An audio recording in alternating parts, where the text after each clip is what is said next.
طواف میں غلطیاں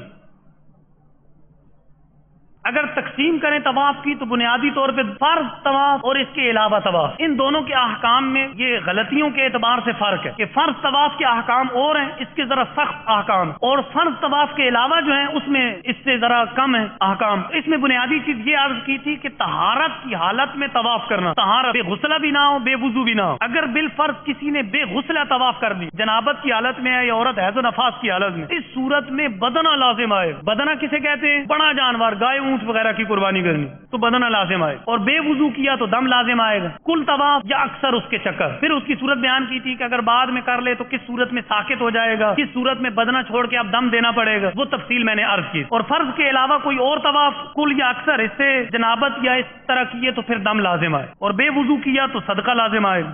معراج کا لغوی معنی سیڑھی، شرعاً سرور دو عالم صلی اللہ تعالی علیہ وسلم کا رات کے تھوڑے سے حصے میں مسجد اقصی جانا اور پھر وہاں سے آسمانوں کی سیر کرنا، جنت کی سیر کرنا، دوزخ کو ملاحظہ فرمانا اور اللہ عز و جل کا دیدار کرنا، اس کو معراج کہتے ہیں۔ ماشاءاللہ 15ویں پارے کے شروع میں اللہ عز و جل نے اس کا ذکر فرمایا۔ اللہ عز و جل ارشاد فرماتا ہے سبحان الذی اسری بعبدہ، پاک ہے وہ ذات جو اپنے بندے کو لے گئی، لیلم رات کے مختصر حصے میں، من المسجد الحرام الی المسجد الاقصی، مسجد الحرام سے مسجد اقصی کی طرف، ماشاءاللہ الذی بارکنا حولہ، وہ مسجد اقصی جس کے ارد گرد ہم نے برکتیں رکھی، سبحان اللہ، لنوریہ من آیاتنا، تاکہ اپنے محبوب کو، اپنے بندہ خاص کو اپنی خاص نشانیاں دکھائے۔ سبحان اللہ، انہ هو السمیع البصیر، بے شک وہ سننے والا دیکھنے والا ہے۔ سبحان اللہ۔ تو اس آیت پاک کے اندر اللہ عز و جل نے